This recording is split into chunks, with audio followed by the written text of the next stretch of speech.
What if something very different has been going on here on Earth from what we've always been taught to believe, and that what has been happening is only for the benefit of a very few, and not for the benefit of all? I have come to the conclusion, after years of research, that there is much to question in the official history and science that has come down to us as unquestionable truths, and have decided to approach the subject about what might be really going on here from the perspective of the elite enclaves of the Northeast United States. So I pulled together many of my research findings over the years about this topic, and new research I've done for this video, and what this might mean in the bigger picture.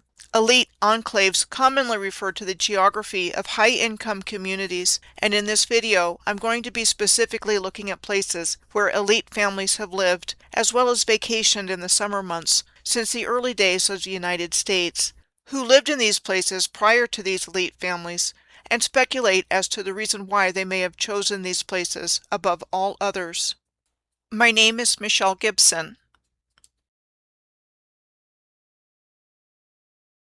The original civilization of the Earth was nothing at all like what we've been taught, even though the clues and evidence for the highly advanced original ancient advanced civilization surround us all over the Earth. We don't recognize the clues and evidence as such because we have no points of reference for them, because Earth's true history is not included in the historical narrative we've been given, and instead have been given a fictional explanation for our history and how everything came to be in our world. I'm going to start by looking at the traditional lands of the Algonquin-speaking Lenape people, also called the Lenni Lenape, and the Delaware Indians. Lenape lands included present-day New Jersey, eastern Pennsylvania along the Delaware River watershed, New York City, western Long Island, and the lower Hudson Valley. According to the history we've been taught, everything changed for the Lenape who lived here after Henry Hudson sailed up what is now called the Delaware River in 1609, and this painting depicts what we are taught to believe about all the original people of this land, that they were hunter-gatherers living off the land, and framing the European colonizers as the builders of infrastructure and civilization in the so-called New World. I'm going to give you examples from here of why that narrative doesn't quite hold up under scrutiny, and also about the fascination and interest the wealthy elites of American society have long had with this region. So, for example, the highly affluent Philadelphia suburbs along the railroad tracks of the Pennsylvania Railroad are collectively called the Main Line. The Main Line region was part of the Lenape-Hoking, the homelands of the Lenape people. Main Line towns had the country estates of the wealthiest families of Philadelphia, including those from Old Money and New Money. The Old Philadelphians is a name given to the first families of Philadelphia from the old colonial era that are considered part of the historic core of the East Coast establishment, the dominant social group comprised of a self-selecting, closed circle of elite families. So in the example of the Main Line in Philadelphia, I'm going to look at families like the Biddles, Drexels, and the Hyers. Firstly, the Biddle family is one of the classic old money Philadelphia families and considered part of the city's historical social aristocracy. The most famous family member was Nicholas Biddle, one of the most important financiers of the early republic. Nicholas Biddle served as president of the Second Bank of the United States, which was headquartered in the Custom House in Philadelphia, which was said to have been built between 1819 and 1824. Biddle represented elite centralized finance, and he became nationally famous during the Bank War with President Andrew Jackson. The Bank War took place between 1832 and 1836, and ultimately resulted in the dissolution of the Second Bank of the United States, when President Jackson refused to recharter this federal bank, instead removing federal deposits and expanding state banks. The Biddle family had several Main Line estates, but their family estate that really got my attention was not directly on the Main Line, though it is in the greater Philadelphia area. The ancestral home of the Biddle family was Andalusia, northeast of Philadelphia on the Delaware River in Bensalem Township, and is open to the public these days for tours. The family estate is located on 75 acres or 30 hectares of land, with a mansion said to have been built as a summer home in 1795 that is considered one of the finest examples of Greek Revival architecture in the United States, and proportionally massive compared to the average height of people in our recent history as seen in this photo. The mansion features original art, sculptures, and rare books and manuscripts that offer a glimpse into the opulent lifestyle of early American high society. The estate contains formal and informal gardens and an accredited arboretum with over 250 unique species of plants and trees. There are several things I would like to mention here. The first is Andalusia, the name of the estate. Andalusia is the southernmost region of Spain and noteworthy for its association with Moorish Spain, a nearly 800-year period between 711 AD and 1492 AD in our historical narrative that the Moors were recognized for their contributions to civilization, and where they were credited with introducing such things as advanced science and magnificent architecture. The city of Granada in Andalusia is where the beautiful complex of the Alhambra is located. The Alhambra is perhaps the most famous example of Moorish architecture and one of the best preserved palaces of Moorish Spain. The early American novelist Washington Irving first published his Tales of the Alhambra, a series of tales and sketches of the Moors and Spaniards, in 1832. We are told that Washington Irving was in Spain between 1826 and 1829, during which time he published a biography of Christopher Columbus in 1828. And he published a book in 1829 after traveling to Granada on a Chronicle of the Conquest of Granada, a history of the years 1478 to 1492, and during which time he had also gathered the legends and tales about the Alhambra.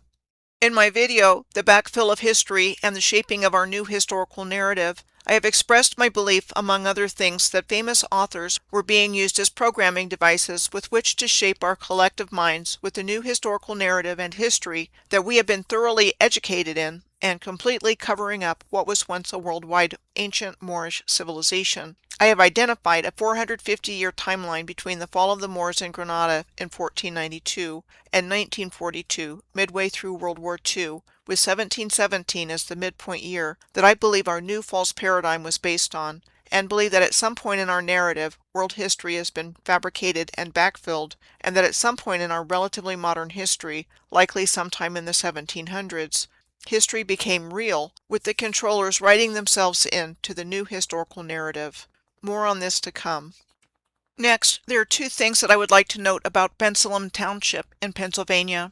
The first thing is that Bensalem was the name of the mythical utopian island in Sir Francis Bacon's New Atlantis that was first published in 1626 after his death in April of that same year. New Atlantis was said to portray a future vision of human discovery and knowledge, and the novel depicts an enlightened utopian land where qualities like generosity, high moral character, and honesty were commonly held by the inhabitants of a mythical island he called Bensalem. There was a state-sponsored scientific institution on Bensalem called Solomon's House, said to envision in the book the modern research university in applied and pure sciences. I believe Bacon's New Atlantis was actually describing the original advanced and worldwide Moorish civilization, which was the same civilization we know of as Atlantis, that existed in our relatively recent past.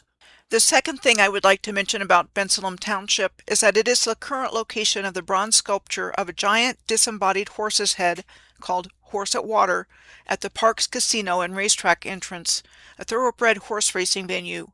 The sculpture was originally installed at the Marble Arch in London in 2011 and sculpted by British artist Nick Fidian Green. They seem to be trying to make a connection between the disembodied horse's head as somehow symbolizing horses in general, and therefore perfectly natural to have at the entrance of a thoroughbred horse racing venue, but no matter how you spin it, the disembodied horse's head is still perceived as creepy in the public eye. I provided numerous examples from around the world, including this one, of bizarre and shocking art in very public places in my video, Really Creepy Public Art, and framed my belief at the end of it that this creepy public art is some sort of soft disclosure designed to circumvent the requirement of needing to tell us what they've done and are doing to humanity without telling us they are telling us, by putting this artwork in places where people can interact with it and accept it as art without knowing it is communicating to us something that has been very well hidden about the world we are living in. Next, the Drexel family. The Drexel family was one of the classic mainline families from the Gilded Age and the early 20th century. The family's wealth originated in Center City, Philadelphia banking through Drexel and Company, and we are told the Drexel family was very influential in the development of Philadelphia and the surrounding area. Francis Martin Drexel was an Austrian-American painter and banker who founded the banking house of Drexel and Company in Philadelphia in 1837, which became one of the largest banks in the United States. The firm initially specialized as a currency brokerage firm, specializing in discounting privately issued banknotes and trading foreign exchange, which laid the foundation for it to become a global financial powerhouse. Anthony Joseph Drexel, the son of Francis, played a major role in the rise of global finance after the American Civil War. He founded Drexel, Morgan and Company in 1871 with J.P. Morgan as his junior partner. J.P. Morgan was an American financier and banker who dominated corporate finance on Wall Street throughout the period of time called the Gilded Age between the years of 1870 and 1900. He was a driving force behind the wave of industrial consolidation in the United States in the late 18th and early 19th centuries. Morgan was behind the formation of the U.S. Steel Corporation, General Electric, and International Harvester, among many other mergers. J.P. Morgan's father was Junius Spencer Morgan.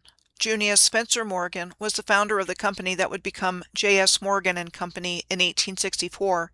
That was the successor company to the London-based company of George Peabody and Company, of which he became the junior partner in October of 1854. In 1854, Morgan was put in charge of the firm's iron portfolio, which included the marketing of railroad bonds in London and New York. Back in Philadelphia, perhaps the most famous Drexel estate on the main line was the Wooten Estate in Radnor. It is described as a magnificent summer estate developed by publisher George Childs and his partner Anthony Joseph Drexel. It featured a 50-room mansion that was said to have been built in 1881 and since 1950 has been the home of the St. Aloysius Academy, the only private Catholic all-boys school in the Philadelphia area. A couple of interesting side notes here. One is that the second American saint born in the United States, Saint Catherine Drexel, was the daughter of banker Francis Anthony Drexel, the oldest son of Francis Martin Drexel and brother of Anthony Joseph Drexel. In 1891, she founded what was called the Congregation of the Sisters of the Blessed Sacrament for Indians and Colored People in Bensalem, in which she used the vast wealth of $20 million she inherited from her father to finance schools and missions for Native Americans and African Americans in our historical narrative. This is the St. Catherine Drexel Mission Center and Shrine in Bensalem. Also interesting to note that Anthony Joseph Drexel was the first president of the Fairmount Park Art Association, the nation's first private organization dedicated to integrating public art and urban planning that was established in Philadelphia in 1872. Today, the Association for Public Art works with the city's Public Art Office, Fairmount Park, and other agencies responsible for placing and caring for outdoor sculptures in Philadelphia, like the Government of the People statue in the plaza of the Municipal Services Building in Center City, Philadelphia. It is described thus: a tower of intertwined human arms, legs, and torsos that are arranged in a three-tier totem, with a family at the base representing life, a young couple above representing hope, and figures at the top holding a turbulent shape that is meant to symbolize the banner and flag of Philadelphia. Fairmount Park in Philadelphia was the location of the 1876 Centennial Exposition, the first official World's Fair in the United States. We are told it was held to celebrate the 100th anniversary of the signing of the Declaration of Independence. German architect Hermann Schwarzmann was given the credit for designing all the buildings for the Centennial Exposition starting in 1869. This is the Memorial Hall in Fairmount Park, said to have been built as the art gallery for the 1876 Centennial Exposition and the only major structure from that exhibition to survive to the present day. It is currently called the Please Touch Museum, which focuses on teaching mostly children 7 years old and younger through interactive exhibits and special events. This was inside the original horticultural hall, no longer standing, that was said to be designed for the 1876 exhibition in the Moresque style of the 12th century, and looks a lot on the outside on the top like some Oklahoma high schools to me, like this historic photo of the original Central High School in Tulsa on the bottom. The largest Corliss steam engine ever built, with its 1,400 horsepower engine, was on display in and generated all the energy used in the machinery hall during the 1876 exhibition. The Corliss steam engine was said to have been invented by George Henry Corliss and patented in 1849. It is a steam engine fitted with rotary valves and variable valve timing, and generally 30% more fuel efficient than conventional steam engines. Somebody left me this comment after I uploaded the video called Exposing Exhibitions, Expositions, and World Fairs since 1851 about the coreless engine looking like a Rukma Vimyana.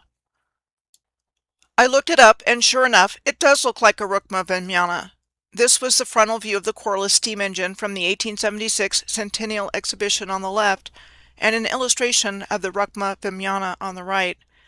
Vimyanas have come down to us as ancient flying vehicles that are described in ancient Indian texts. Lastly, for families on the main line, on the Lenape-Hoking, the homelands of the Lenape people, I want to look at the Hires family. Charles E. Hires created Hires root beer, which gained popularity in the 1870s. The Hires family came into prominence in the Gilded Age through manufacturing and consumer products and would be considered more new money by Philadelphia standards of the day. He was described as a pharmacist who developed health remedies and flavoring extracts as he developed his root beer drink, the first successful commercial root beer soft drink. Charles Hires also owned sugar plantations in Cuba and dairies for his condensed milk factories and plants in the Philadelphia area and across the country. Charles Hires had a 21-acre or 8.5-hectare estate in Marion Station called Rose Hill, as well as one on Buck Lane in Haverford. There was also the Wanamaker family, which had the Lindenhurst estate in Jenkinstown, north of Philadelphia, but not directly part of the mainline suburbs of wealthy families. The Wanamaker family, like the Hires family, was also a new money family from the Gilded Age, rising to prominence through John Wanamaker, the founder of Wanamaker's department store, and which went on to become one of the most important and influential department stores in American retail history. Department stores emerged in the 19th century as a new way of organizing retail, where one store sold a huge range of goods instead of buying from open-air markets, specialty stores, peddlers, and dry goods stores. American department stores developed rapidly after the Civil War, which took place in our narrative between 1861 and 1865. They emerged with industrialization and the mass production of consumer goods, the rise of railroads and steamships facilitating the distribution of goods nationwide, and advertising through newspapers and catalogs. Interesting to note the Moorish-looking appearance of the 1876 Wanamaker's department store building in Philadelphia, shown here. Wanamaker's was comparable in prestige and scale to Macy's in New York and Selfridge's in London, though it no longer exists as a retail business. The Wanamaker Grand Court organ, the largest fully functioning pipe organ in the world, today is located in the 7-story Grand Court of Macy's Center City, formerly Wanamaker's department store. Said to have been built for the 1904 St. Louis World's Fair, it has 28,750 pipes and is famous for its orchestra-like sound, as it was designed to imitate a full-scale orchestra. After the World's Fair in St. Louis, it was said to have languished in storage until 1909, at which time it was purchased by John Wanamaker for his department store in Center City, Philadelphia. Macy's Center City is literally just around the corner from the Philadelphia City Hall. This part of Philadelphia is the historic center of the city. Philadelphia's City Hall is the world's tallest freestanding masonry building, said to have been designed in the ornate Second French Empire style of Emperor Napoleon III, and constructed from brick, white marble, and limestone between 1871 and 1901. At the time it was completed, it was said to have the tallest clock tower in the world. Before I go further, I would like to mention it was when I was researching Creating the New World from the Old World, Part 3, The Centuries of Exploration, in June of 2020, that I first came to believe that the history about early explorers in school and in our culture is backfilled information and did not really happen as we've been taught, including but not limited to Henry Hudson, who we are told changed everything for the Lenape of this region. At that time, I found this 1909 publication about Henry Hudson by Thomas Allibone Janvier, described as an American story writer and historian. Earlier biographies of Henry Hudson included a book about Henry Hudson that was published by G.M. Asher in 1860, entitled Henry Hudson, the Navigator, which served as a foundational biographical source for later writers, and one that was published by Edgar M. Bacon in 1907 called Henry Hudson, His Times and His Voyages. When I was researching the Hudson River, I found out that a replica of Henry Hudson's ship, the Half Moon, was said to have been built in 1912 and moored at the dock of the Bear Mountain State Park on the Hudson River. With regards to the history of this park, this is what we're told. In January of 1909, the state of New York purchased a 740-acre tract of land at Bear Mountain, with plans to build Sing Sing Prison there, but conservationists stopped the prison from being built. Later that year, the newly widowed Mary Averill Harriman, wife of Union Pacific Railroad president and American financier Edward Henry Harriman, who died in September of 1909, offered the state another 10,000 acres and $1 million towards the creation of a state park.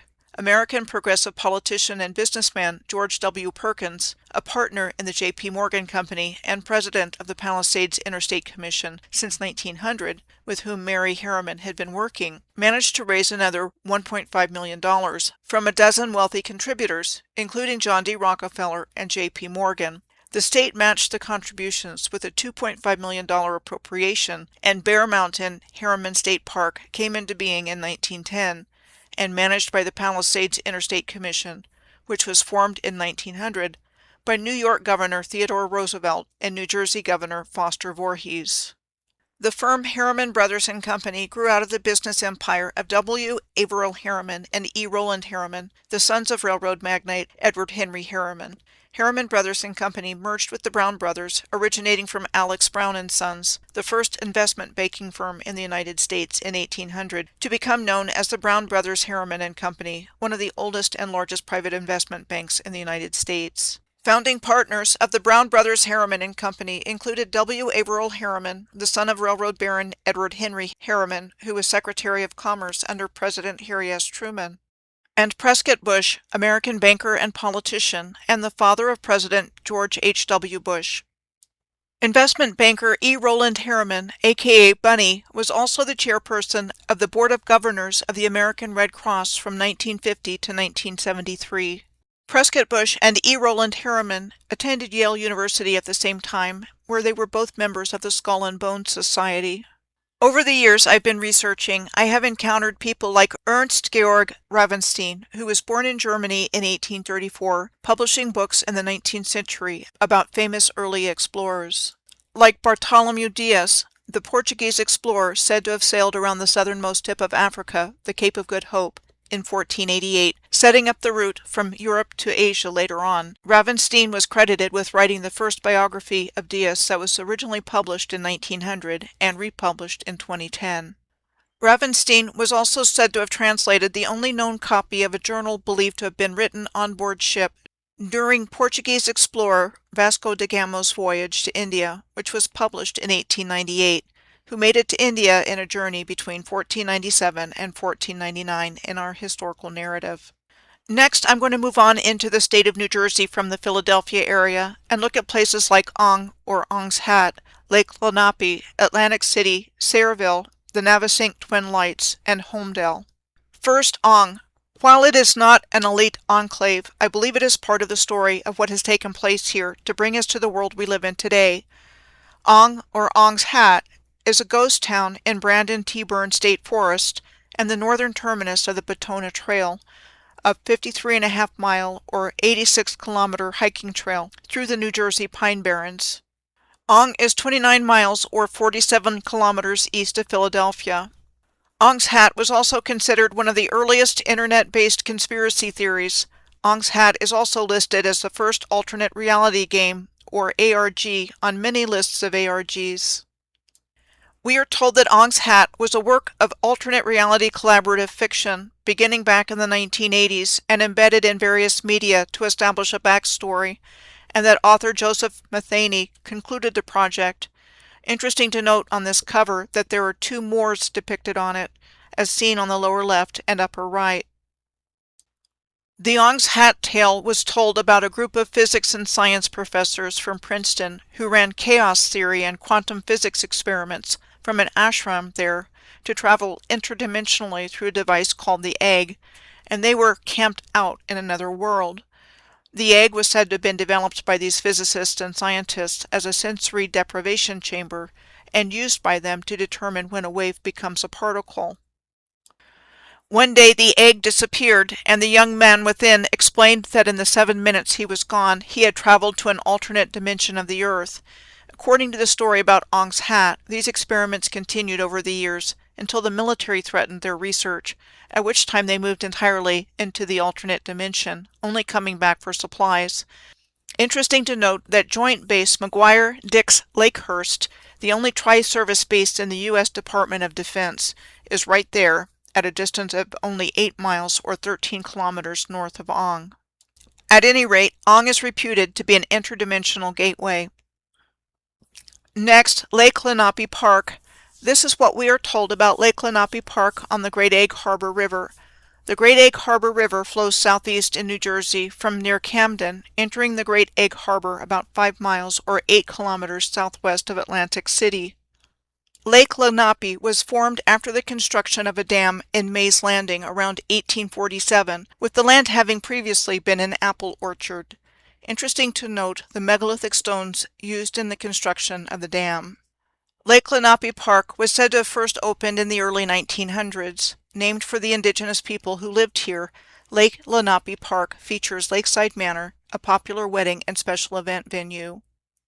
We are told that in 1854, the first railroad was built in the area between Camden and Atlantic City. So let's take a look at what they tell us about Atlantic City, which was Lenape land prior to the arrival of European settlers. We are told in our historical narrative that Jeremiah Leeds was the first permanent European settler in the Atlantic City area in 1783. But it was not until 1850 that the idea of this becoming a resort location was conceived, and the first hotel here was said to have been built in 1853. What became known as Atlantic City was incorporated in 1854, the same year that train service began on the Camden and Atlantic Railroad, and providing a direct link to Philadelphia and Pennsylvania. The first Atlantic City boardwalk was said to have been built in 1870. By 1874, an estimated 500,000 people were coming to Atlantic City each year by the railroad, and we are told that there were so many people coming to Atlantic City by 1878 that the decision was made to build the Philadelphia and Atlantic City Railroad to accommodate the increased ridership. Then, in order to accommodate the increasing number of tourists coming to Atlantic City, massive hotels like the United States Hotel sprang up. And all of the new railroad lines that were popping up betwixt and between these large population centers and the South Jersey shore were going right through the desolate, swampy, and forbidding New Jersey pine barrens. Today there are abandoned trains and railroad lines found throughout the New Jersey pine barrens. Atlantic City's steel pier was said to have been built by the Steel Pier Company that first opened in June of 1898 as an amusement park built on a pier. Called the showplace of the nation, it was one of the most popular entertainments in the United States for 70 years. The Steel Pier continues to operate as an amusement park to this day. Other examples of the original Moorish-style architecture in Atlantic City included the Marlborough Blenheim Hotel, which was said to have been built between 1902 and 1906 and demolished in October of 1978. The Traymore Hotel, said to have opened in its most recent form in 1906 and demolished in 1972. And the Hotel Windsor, about which I can't find any information to speak of, but presumably long gone. When I was looking around Atlantic City, I also found out that the largest organ in the world by number of pipes, officially with 33,113, is in the main auditorium of the Boardwalk Hall, formerly known as the Atlantic City Convention Hall. What we are told is that it is one of the few surviving buildings from Atlantic City's heyday as a seaside resort. Recognized by the Guinness Book of World Records as the largest and loudest musical instrument ever constructed, it is called the Boardwalk Hall Auditorium Organ, also known as the Poseidon, and the Mid-Merloche, after the defunct pipe organ building business that was said to have built the instrument between 1929 and 1932. This organ has not been fully functional since 1944, when it was first damaged in the 1944 Great Atlantic Hurricane, during which time the Boardwalk Hall was flooded with seawater. Further damage to the organ was said to have taken place in 2001 when it was improperly handled by workmen during a renovation of the Boardwalk Hall. While we are told that restoration efforts have been ongoing, as of yet it's not fully operational. This is an old postcard showing the Atlantic City and Shore Railroad crossing a 2-mile or 3-kilometer long trestle bridge in the middle of the Great Egg Harbor Bay, and was part of an interurban trolley system in New Jersey that served Somers Point and several other cities between Atlantic City and Ocean City in the years between 1907 and 1948. The reason given for the end of its operation was a hurricane damaging the viaduct in 1948, and fixing it was cost prohibitive because of the decline in trolley use. Continuing to track the coastline heading north along the New Jersey shoreline from Lake Lenape and Atlantic City, we come to Sayreville, the Navesink Twin Lights, and Holmdel. First, Sayreville. Sayreville is located at the mouth of the Raritan River, where it enters Raritan Bay in the New York, New Jersey estuary system. This whole area is part of what is called the New York, New Jersey Harbor Estuary System, and said to form one of the most intricate natural harbors in the world, as well as being the busiest port in the world, as the ports of New York and New Jersey are contained within it. An estuary is defined as a partially enclosed coastal body of brackish water, which is water that is salty, dirty, and unpleasant, with one or more rivers flowing into it, and a connection to the open sea. Estuaries have been on my radar for quite some time as ruined and sunken land and infrastructure. Also known as the Hudson-Raritan Estuary, it is described as a harbor system of bays and tidal rivers where the Hudson, Hackensack, Rahway, Passaic, and Raritan rivers meet the Atlantic Ocean, which I believe were all once part of a gigantic canal system. For one example of a canal in the area that is actually called a canal and not a river, the Delaware and Raritan Canal connects the Delaware River at Bordentown, New Jersey, and the Raritan River at New Brunswick, New Jersey. This is a distance of 44 miles or 71 kilometers. It goes through Trenton on its way to the New Brunswick terminus. We are told this canal was dug by Irish immigrants using hand tools between 1830 and 1834, but the sophistication of the engineering of these canals does not match the low technology of the times in which they were said to have been built in our historical narrative.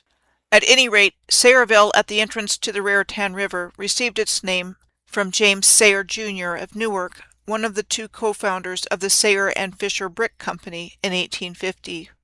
There are extensive clay deposits in the area, and the Sayre and Fisher Company quickly became one of the largest brick-making companies in the world. Big companies, including but not limited to DuPont, established plants in Sayreville for gunpowder production, initially in 1898, and later for paint and photo products. The Raritan River Railroad operated freight and passenger service through here between 1888 and 1980, after which time Conrail took over rail operations. This is the logo for the Raritan River Railroad on the left, and the logo for Rolls-Royce on the right. The similarity between these two logos tells me these two companies were connected in some way. Besides the fact the logos look virtually identical, it brings to mind what I found on a ley line going through Derby, England. Derby is the geographic center of England, and the Derwent River Valley in Derbyshire is considered the birthplace of the Industrial Revolution. Derby is the headquarters of the Civil Aerospace and Nuclear Division of Rolls-Royce, a global aerospace, defense, energy, and marine company focused on world-class power and propulsion systems. Derby is also the location of the Railway Technical Centre, the technical headquarters of British Rail, and considered the largest railway research complex in the world. I strongly suspect the apparent connection we see in the similarity of the logos of the Raritan River Railroad and Rolls-Royce has to do with bringing the pre-existing railroad infrastructure back online, and that it was being funded by the early bankers and financiers that we have seen thus far. Next, the Navesink Twin Lights are on the Navesink Highlands overlooking Sandy Hook at the entrance to the lower New York Bay. Navesink was also the name of the Lenape people who inhabited the Raritan Bay shore near Sandy Hook in the scenic highlands in eastern New Jersey. The story goes that the Navesink lands were sold by Navesink elders to a group of Dutch businessmen for wampum and goods in March of 1664, the first and largest land sale deal along the Jersey shore between Native Americans and Europeans, and that the Navesink received in return for their land such things as 5 coats, 1 gun, 12 pounds of tobacco, and 10 gallons of liquor. The Navesink Twin Lights were said to have been built in 1862. The American Civil War was said to have taken place between 1861 and 1865, so we are expected to believe this massive masonry structure was built during wartime. The Navesink Highlands area is one of the most desirable luxury enclaves on New Jersey's northern shore. The region is known for its elevated views, large estates overlooking the Navesink River, proximity to Manhattan ferries, and historic coastal architecture. Real estate prices here typically range from $1 million to $8 million or more. I find it quite interesting that according to our historical narrative, this first and largest land sale deal along the Jersey shore between Native Americans and Europeans, coincidentally or not, is the same land that was the location of the first Bell Laboratory at Holmdel. If I were to make an educated guess, I would say that this geographic location on the surface of the Earth was critically important to the original ancient advanced civilization. What became Bell Labs at Holmdel had a direct connection to the galactic center, since this was where, among many other firsts, researchers like Carl Jansky, called the father of radio astronomy, was credited with the discovery of radio waves coming from the galactic center.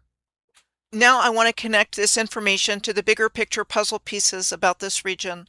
The first thing I want to bring forward is the ruined-looking appearance of the shoreline from the South Jersey shore on up through the South Shore of Long Island, which is the same thing as the New York-New Jersey Bight.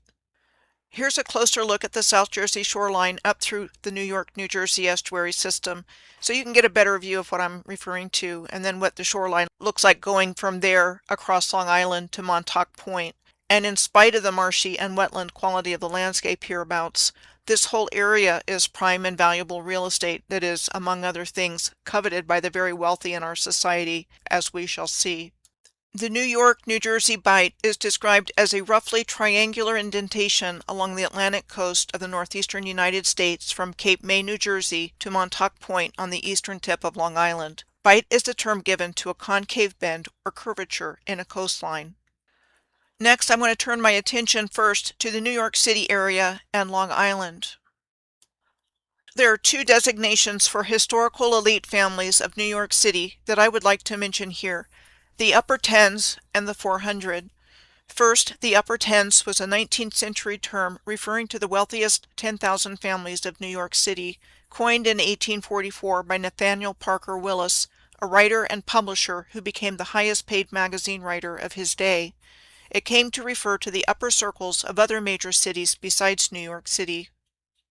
Interesting to note that Nathaniel Parker Willis started a magazine in 1846 with George Pope Morris called Morris's National Press, a home journal, which is still with us today as Town and Country magazine, the longest-running, continually published general interest magazine in the United States. The year of 1846 was the same year that Charles Dickens founded and edited the first edition of the Daily News in the United Kingdom, which merged with the Daily Chronicle in 1930 and was absorbed into the Daily Mail in 1960. The Upper Tens were the wealthiest and most socially powerful families in Manhattan, who controlled fashion, culture, politics, philanthropy, and high society. As time went on, the phrase Upper Tens was shorthand for old money Manhattan families and Fifth Avenue Mansion Society. The most famous families associated with this world were the Astors, Vanderbilts, Whitneys, Livingstons, Roosevelts, Schermerhorns, and Morgans. We are told that New York's Fifth Avenue came into existence in 1824, where it started in Washington Square, and soon became the premier residential address where the grandest mansions ever seen were built as lavish displays of the wealth and status of their owners, like the Cornelius Vanderbilt II mansion at 57th Street and Fifth Avenue, which was demolished in 1927 and said to have been the largest private home ever built in Manhattan. Staten Island-born Cornelius Vanderbilt, the family patriarch, got his start in regional steamboat lines and ocean-going steamships, and from there got into the railroad business. He bought control of the Hudson River Railroad in 1864, the New York Central Railroad in 1867, the Lake Shore and Michigan Southern Railroad in 1869, and the Canada Southern Railway in 1876. He consolidated his two key lines into the New York Central and Hudson River Railroad in 1870, becoming one of the first giant corporations in the history of the United States. According to CNN Business, Cornelius Vanderbilt was the second richest American in history, with an adjusted wealth of $205 billion. By the 1880s, the social hierarchy became more formalized, with the 400, a list of New York society put together by Carolyn Schermerhorn Astor and Ward McAllister, a popular arbiter of social taste in the Gilded Age of America. What was the Gilded Age? One definition that I found of Gilded Age is that it was a period of gross materialism and blatant political corruption in the United States from the 1870s to 1900. Another definition is that it was an era of rapid economic growth, especially in the northern and western United States. At any rate, what was known as the Mrs. William B. Astor House was said to have been completed in 1896 on Fifth Avenue for Carolyn Schermerhorn Astor, the widow of real estate heir and racehorse owner and breeder William Backhouse Astor Jr., and for her son John Jacob Astor IV. It was said to have been designed by Richard Morris Hunt in the architectural style of the early French Renaissance period of King Louis XII from 1498 to 1515. Mrs. Astor died in 1908, and her son John J. Astor IV was known in history as being the richest man on board the Titanic. When it sank on April 15th of 1912, the Mrs. William B. Astor Mansion was demolished in 1926. Mrs. Astor died in 1908, and her son John J. Astor IV was known in history as being the richest man on board the Titanic when it sank on April 15th of 1912, and a prominent figure of his day who had been opposed to the creation of the Federal Reserve. J.P. Morgan has long been suspected of having been behind what has come down to us as the sinking of the Titanic on April 15th of 1912. We are told the Titanic sank with bankers opposed to the creation of the Federal Reserve on board. John Jacob Astor IV was the great-grandson of John Jacob Astor. John Jacob Astor, who made a fortune in real estate development, the fur trade, and opium smuggling, was the progenitor of the Astor family in America.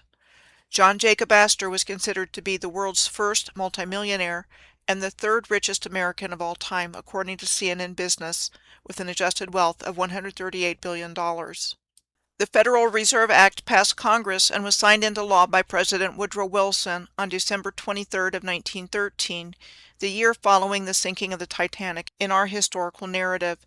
This created and established the Federal Reserve System and created the authority to issue Federal Reserve notes, commonly known as the U.S. dollar, as legal tender. In the Bronx borough of New York City, the Thane Family Forest is a tract of original old-growth forest that has never been logged in the New York Botanical Gardens along the Bronx River, once called the most precious natural possession of New York City. It consists of several different kinds of trees like oak, hemlock, beech, and sweet gum. The New York Times tells us in a 2011 article about it that it was where the Lenape trod, the original people here, with the article telling us it was land on which they would hunt. The New York Botanical Garden is located on 250 acres or 100 hectares across from the Bronx Zoo. The New York Botanical Garden first opened in 1891, 8 years before the Bronx Zoo, and we are told that the first structures on the grounds opened about a decade later. This would include the Enid A. Haupt Conservatory, a greenhouse said to have been designed by Lord and Burnham Company in the Italian Renaissance style, which first opened in 1902. We are told that this conservatory was inspired in part by greenhouse builder Joseph Paxton's Crystal Palace, where the 1851 Crystal Palace exhibition in London was held, the first of a series of major World's Fairs, expositions, and exhibitions that took place primarily over the next 100 years, which were described as large global exhibitions designed to showcase the achievements of nations. So, for example, we are told the purpose of the first great exhibition at the Crystal Palace was making clear to the world Britain's role as industrial leader, while at the same time providing a platform on which other countries from around the world could display their achievements. I have long seen them as showcasing the technology and architectural wonders of the original civilization before being hidden away or forever destroyed, like what we saw back in Philadelphia at the 1876 Centennial Exhibition. The Bronx Zoo, adjacent to the New York Botanical Garden, is the largest metropolitan zoo in the United States and first opened in November of 1899, featuring 843 animals in 22 exhibits. We are told that the zoo's original buildings, known as Astor Court, were designed and built as a series of Beaux-Arts pavilions between 1899 and 1910. I would like to make note of the Century Association in New York City. It was a private social, arts, and dining club, and named after the first 100 people proposed as members. The Century Association building at 42 East 15th Street was in use by the association starting in 1857. Members of the Century Association have included artists and writers like poet and journalist William Cullen Bryant, landscape painter Frederick Edwin Church, landscape painter Winslow Homer, and best known for stained glass work, Louis Comfort Tiffany. Architect members have included landscape architects Calvert Vaux and Frederick Law Olmsted, Beaux-Arts architects Carrere and Hastings, as well as York and Sawyer, and architects McKim, Mead, and White, who are said to have defined the ideals of the American Renaissance in end-of-the-century New York. Other members were said to have included 8 U.S. presidents, 10 U.S. Supreme Court justices, 43 members of the presidential cabinet, 29 Nobel Prize laureates, and members of the Rockefeller, Vanderbilt, Roosevelt, and Astor families, as well as financier J.P. Morgan. Now I'm going to focus on Long Island, starting with Coney Island. Coney Island is located across the lower New York Bay from where I was looking in New Jersey. Coney Island is geographically on western Long Island and is the southwestern tip of New York City's borough of Brooklyn. Coney Island became connected to the rest of the main Long Island landmass through landfill in the early 20th century. Historically, there were 3 major amusement parks with Moorish-looking infrastructure and architecture on Brooklyn's Coney Island: Steeplechase Park, Luna Park, and Dreamland. Steeplechase Park on Coney Island was said to have been created by entrepreneur George Tilliou in 1897. The park included over 50 attractions on its midway alone. The only remaining structure from Steeplechase Park is the defunct parachute jump next to Maimonides Park, the location of a minor league baseball stadium. Coney Island's Luna Park was said to have opened in 1903 and operated until 1944. We are told the park's architectural style was an Oriental theme with over 1,000 red and white painted spires, minarets, and domes on buildings constructed on a grand scale. All the domes, spires, and towers were lit up at night with hundreds of thousands of incandescent lights. The end of Luna Park came with 2 fires in 1944, one in August and one in October, which destroyed the park, and in 1946 the whole park was demolished. There has been a Luna Park operating near the original location since 2010 that has no connection to the 1903 park. Dreamland was the third and last of the 3 original parks said to have been built on Coney Island in the early 20th century, first opening in 1904. Everything at Dreamland was touted to be bigger than Luna Park, including the larger electric tower, and 4 times as many incandescent lights than Luna Park.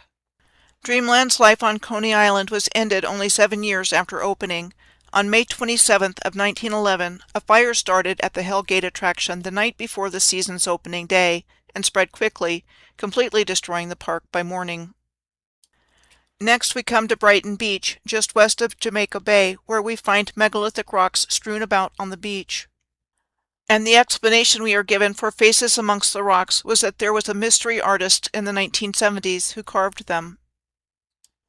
Jamaica Bay is next, which is called a partially man-made and partially natural estuary on the western end of Long Island and contains numerous marshy islands. Jamaica Bay spreads across the New York City boroughs of Brooklyn and Queens.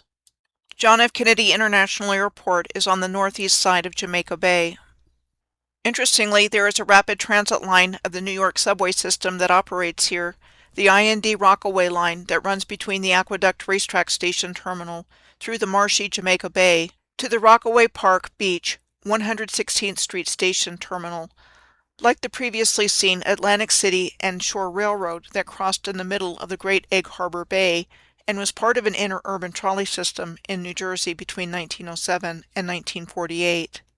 Going in a northeasterly direction on Long Island from Jamaica Bay, we come to the long, narrow, and shallow Great South Bay on Long Island's South Shore in Suffolk County. The Great South Bay is described as a shallow lagoon that is 45 miles or 72 kilometers long and has an average depth of a little over 4 feet or 1.2 meters and is 20 feet or 6 meters at its deepest. I will share this book cover here and say that during the Gilded Age, the Vanderbilts, Roosevelts, Whitneys, Morgans, and Woolworths were said to have built summer mansions on the South Shore.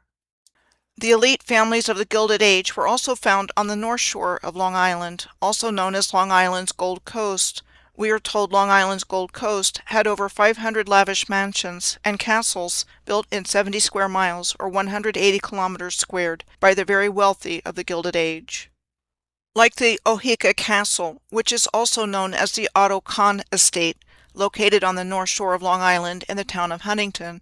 It was said to have been built between 1914 and 1919 as a country home for the investment financier Otto Kahn and his family, and was considered to be the second largest private home in the United States.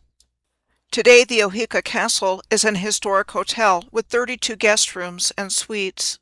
In case you've never heard of him, the fabulously wealthy Otto Kahn was the inspiration for the Mr. Moneybags character of the Monopoly board game.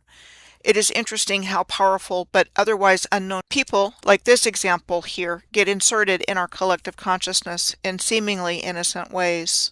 The Harbor Hill moraine that skirts the north shore of Long Island was said to have resulted from advancing glaciers 18,000 years ago, and named for Harbor Hill in Roslyn, New York, the highest point in Nassau County, where the Harbor Hill Mansion was said to have been built between 1899 and 1902 for the telecommunications magnate Clarence Hungerford Mackay, and designed by Stanford White of the architectural firm of McKim, Mead and White. Long Island Sound runs from west to east between the East River and New York City along the north shore of Long Island.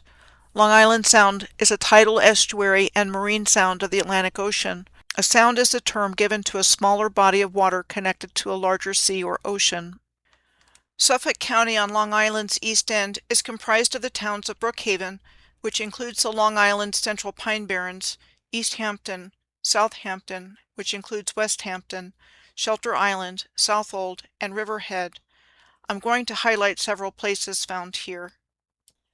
First, Brookhaven. The town of Brookhaven on Long Island is the namesake of the Brookhaven National Laboratory in nearby Upton, a U.S. Department of Energy laboratory. The Department of Energy National Laboratory was established in 1947 with a stated desire to explore peaceful applications of atomic energy after World War II.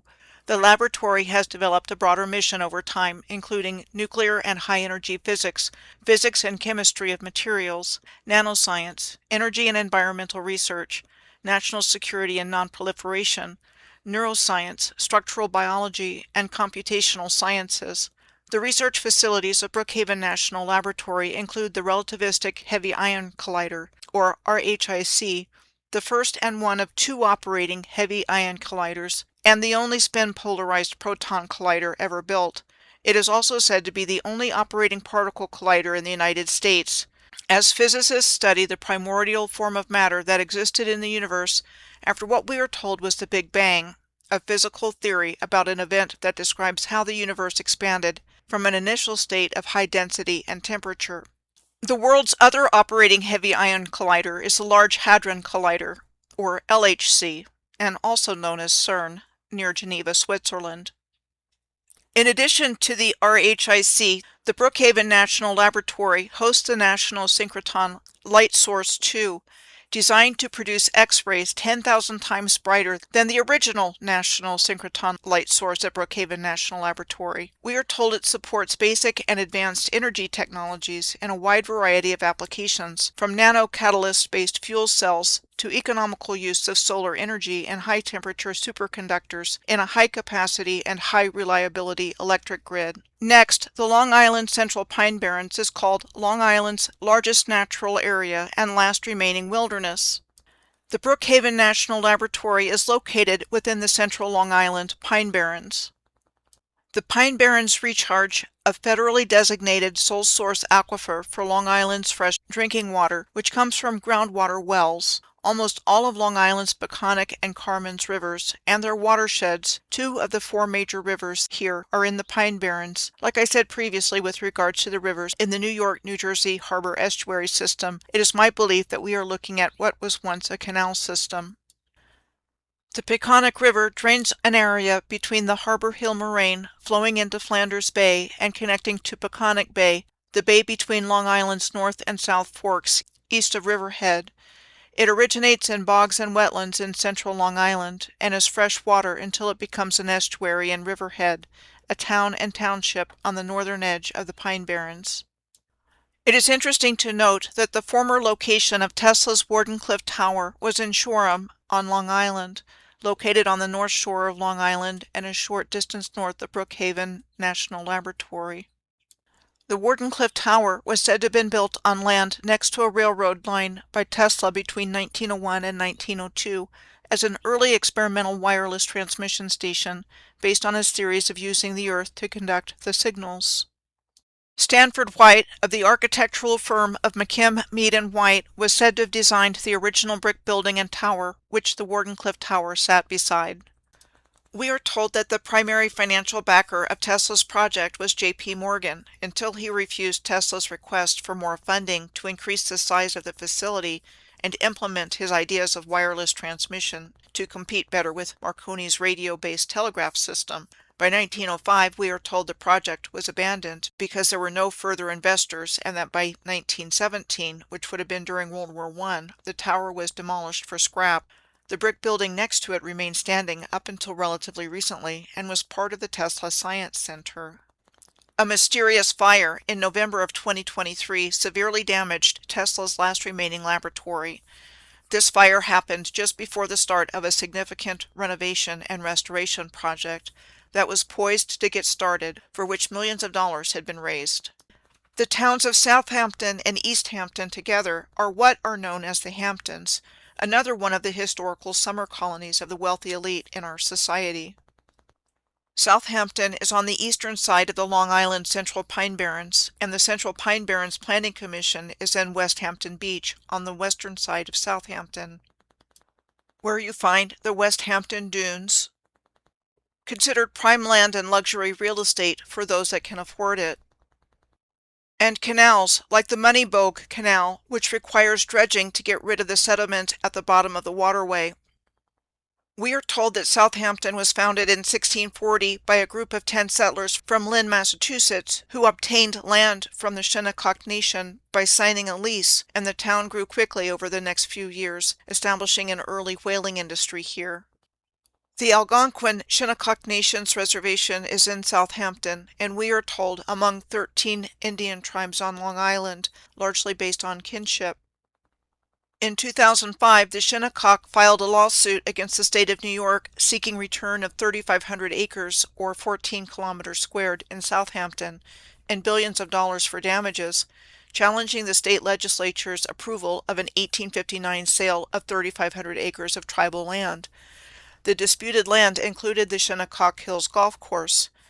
In 2006, the court ruled against the Shinnecock Nation, however, finding the lawsuit was barred by laches, or a lack of diligence or activity for making a legal claim or moving forward with legal enforcement of a right. They did finally receive federal recognition in 2010 after a 30-year effort that included suing the Department of the Interior. The township of East Hampton is on the eastern end of Long Island's South Shore. East Hampton includes the following hamlets: Montauk, Springs, Wainscott, Amagansett, part of Sag Harbor, and jurisdiction over the privately owned Gardiner's Island. The hamlet of Montauk is on the eastern end of Long Island's South Fork. The Montauks, also known as the Montaukets, once resided in large numbers on the eastern end of Long Island. In 1910, a judge ruled that the Montauks no longer existed as a tribe and were disenfranchised from their ancestral lands. More on this in a moment. The Montauk Point Lighthouse on Turtle Hill is at the easternmost tip of Long Island, and not only was it said to be the first built within the state of New York, it was said to be the first public works project in the new United States, because shippers were said to have needed a lighthouse at the end of Long Island to guide them along the south side into New York Harbor. It is said to be the fourth oldest active lighthouse in the United States, and today a privately run museum. The U.S. Army took over the lighthouse during World War II and opened Camp Hero, or Montauk Air Force Station, in 1942, adjacent to the lighthouse. The remnants of Camp Hero are said to be 4 gun battery casements, emplacements, and concrete fire control towers at the nearby Camp Hero State Park today. Camp Hero on Montauk Point is alleged to be the location of the Montauk Project, a series of U.S. government projects with the purpose of developing things like psychological warfare techniques, like MKUltra, and time travel research, among others. We are in a place on Earth where so-called conspiracy theories, like the Montauk Project, abound. The conspiracy theory Montauk Project was the inspiration for the Netflix show Stranger Things, which was originally billed as Montauk. Interesting to note, there is a Pharaoh's surname amongst the Montauks. This is a painting of David Pharaoh of the royal family of the Montauk tribe, depicting sand dunes. David Pharaoh was born in 1835 and died on July 18th of 1878.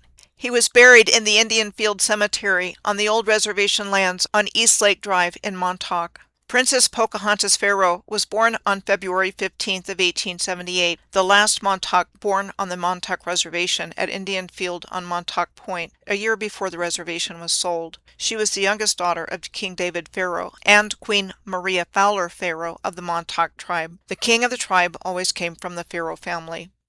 Pocahontas Pharaoh was born in the middle of efforts by Arthur Benson and the Long Island Railroad to force the Montauks off their land.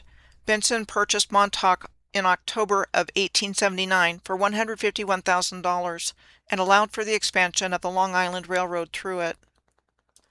In 1897, King Wyandanch Pharaoh, Pocahontas's brother, went to court to try to get the Montauk land back and fought until 1910, at which time a New York court held that the Montauk tribe was extinct and stripped the nation of its tribal lands. Interesting side note that at least in the Romance languages, the word for lighthouse includes the root sound far.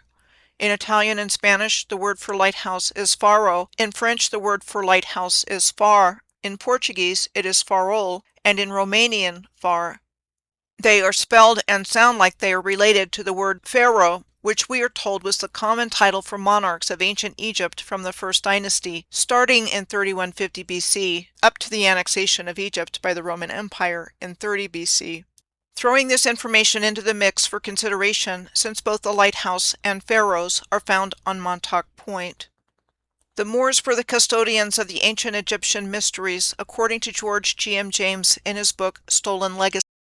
Next, Block Island Sound extends from Montauk Point on the eastern tip of Long Island and separates Block Island from the coast of mainland Rhode Island to the east, and contains places like Gardiner's Island, Plum Island, Fisher's Island, and Block Island.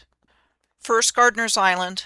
Gardiner's Island is a small island located in Gardiner's Bay between the North and South Forks of Long Island.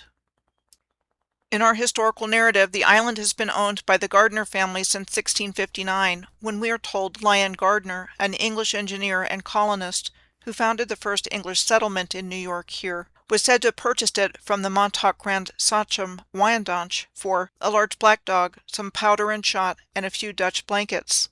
Wyandanch died that same year, and after his death, the title of Grand Sachem went into decline and was eliminated by the colonists after they conquered the region of what was known as New Netherlands at the time. What I'm able to find in a search is that the title Sachem was a title given to a Native American chief, in particular the chief of a confederation of Algonquin tribes. Sagamore was the title given to a chief or leader of the Algonquins. This selection from William Wood's book was of a map showing the plantations along Massachusetts Bay, and the word or name Sagamore is seen in several places. William Wood's book from 1639 was entitled New England's Prospect and called A True, Lively, and Experimental Description of that part of America commonly called New England, discovering the state of that country, both as it stands to our new-come English planters and to the old native inhabitants, laying down that which might enrich the knowledge of the mind-traveling reader, or benefit the future voyager. While not under the jurisdiction of the colonies of Connecticut or Rhode Island, Gardiner's Island did fall under the jurisdiction of William Alexander, the first Earl of Stirling, who had been given Long Island by King Charles I of England in 1636, and who required that Gardiner gain approval for his land grant, which he did in 1639, with a royal patent giving him the right to possess the land forever, and given the title of Lord of the Manor. Gardiner's Island is a little over 5 square miles, or 13.4 kilometers squared, and has more than 1,000 acres of old-growth forest, considered by some to be the largest old-growth forest on the northeast coast of the United States. Passed down through the Gardner family for over 380 years, the Gardner Mansion on the island is considered to be the oldest family estate in America. Next, Plum Island. Plum Island is an island that is part of Southold in Suffolk County, New York, and located in Gardiner's Bay, off the eastern end of Long Island's North Fork Peninsula. Plum Island is owned by the United States government, and access to it is controlled by the U.S. Department of Homeland Security. Next, Plum Island is only 17 miles or 27 kilometers south-southeast of Lyme, Connecticut, the place which gave Lyme disease its name. The origin story of the disease goes like this. A mysterious ailment afflicted a group of people in and around Lyme, Connecticut in the 1970s, and that the cause of Lyme disease was found to be a form of spiral-shaped bacteria transmitted by the bite of a certain kind of tick. Lyme disease causes symptoms like a rash, flu-like symptoms, joint pain, and weakness, among others. Coincidentally or not, there is a National Disease Center on Plum Island, which was established in 1954 by the United States Department of Agriculture. The facility maintains laboratories up to biosafety level 3, which involves microbes which can cause serious and potentially lethal disease by inhalation.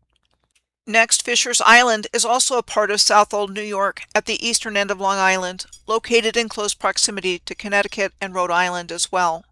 Named Montaukett by the Pequot, it was said to have been named Fisher's Island by the explorer Adrian Block in 1614 after one of his companions. The Pequot Nation is indigenous to Connecticut and was classified extinct by colonial authorities after the Pequot Wars took place between 1636 and 1638, effectively decimating them as a viable tribe, as survivors were either sold into slavery to colonists in the West Indies or Bermuda, otherwise taken captive, or absorbed into other tribes. Of the 5 Pequot tribes in existence today, the Mashantucket Pequot tribe is the only one that is federally recognized. Mohegan Pequot was an Algonquin language spoken by the Mohegan, Pequot, and Niantic people of southern New England, and the Montauks and Shinnecock of Long Island. The last living speaker of Mohegan Pequot died in 1908. We are told that historically Mohegan Pequot did not have a writing system, and that the only significant writings came from European colonizers who interacted with speakers of the language. I'm quite sure that James Fenimore Cooper's Last of the Mohicans, first published in 1826, was an early novel introducing and reinforcing the new historical narrative. What I found in our narrative about Fisher's Island is that John Winthrop the Younger, son of the Massachusetts Bay Colony founder and governor John Winthrop, which was established in 1630, received a grant of Fisher's Island in 1640. The island was privately held by the Winthrop family until 1863, then owned privately by others until 1879, when a joint commission for Connecticut and New York reiterated that New York had legal title to Fisher's Island, even though it has closer ties to Connecticut because of its proximity.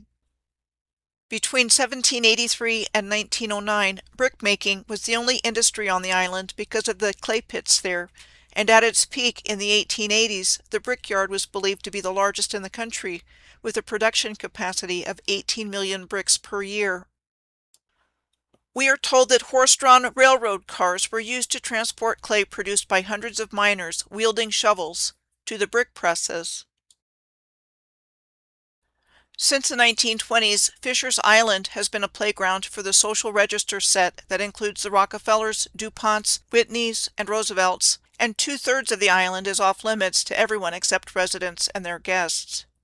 The social centers of Fisher's Island are 2 private exclusive clubs that rarely allow outsiders in, the Fisher's Island Club and the Hay Harbor Club. The Fisher's Island Club is located near the eastern end of Fisher's Island and has an 18-hole golf course said to have been designed by Seth Rayner and opened in 1926 that was ranked in 2009 as 9th in Golf Digest of the top 100 golf courses in the world. The Hay Harbor Club was established in 1909 and is on the western end of Fisher's Island. Among other things, it has a 9-hole golf course said to have been designed by George Strath and opened in 1898. Next, a look at Rhode Island's Block Island. It is 9 miles or 14 kilometers south of the Rhode Island mainland and 14 miles or 23 kilometers east of Long Island's Montauk Point. Block Island was named for Adrian Block, a Dutch privateer who was employed by the Dutch East India Company, who charted the area in 1614 in our historical narrative. New Shoreham is the only town on Block Island. Block Island School is the only school here, teaching students from kindergarten through 12th grade. It was said to have been built in 1933 to replace 5 one-room schoolhouses, and still in use today, with some architectural changes over the years. Mansion Beach today is a secluded beach on the island's northeast coast, known for its white sand and big waves. It was so named because there was a mansion once here, said to have been designed by Massachusetts architect Edward F. Searles as a dream home for he and his wife, the widow of San Francisco Central Pacific Railroad magnate Mark Hopkins, and constructed between 1886 and 1888. Searles' wife, Mary Hopkins Searles, was often referred to as the richest woman in America, and shortly after they married, she bequeathed him her entire fortune.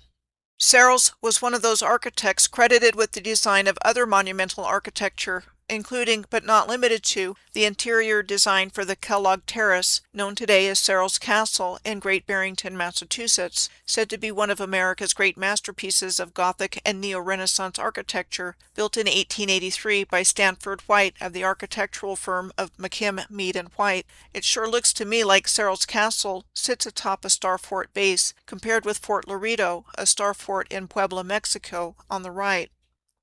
Searles was credited with the design of the giant nave, which still houses one of the largest pipe organs built in a residence in the United States.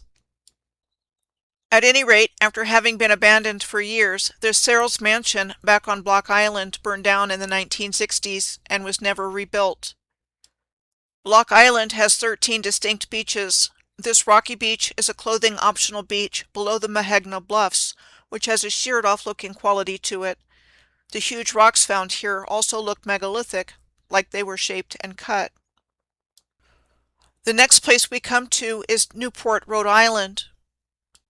Newport is a seaside city in Rhode Island's Narragansett Bay, located 33 miles or 53 kilometers southeast of Providence. The Narragansetts are an Algonquin-speaking people indigenous to what became the state of Rhode Island. Here is an historic photo of the Narragansett. Their language died out in the 19th century, though they've been trying to revive it using written source material.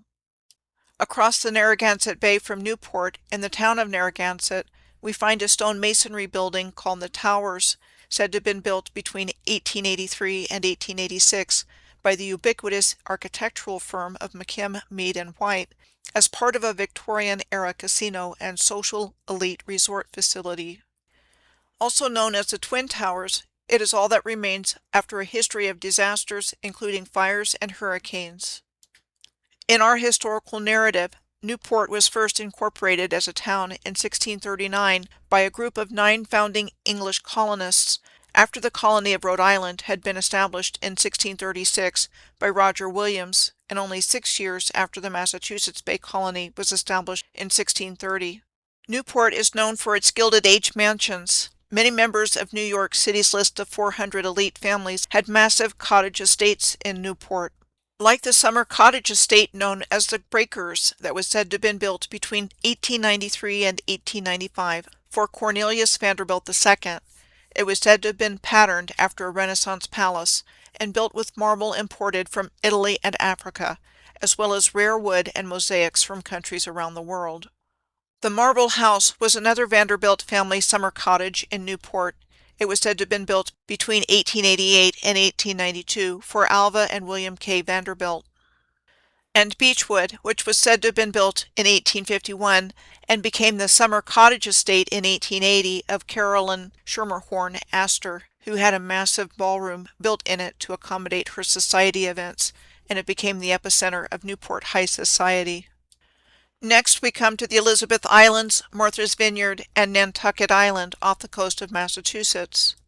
The Elizabeth Islands are a small chain of islands off the southern coast of Cape Cod on the southern edge of Buzzard Bay and is separated from Martha's Vineyard by Vineyard Sound.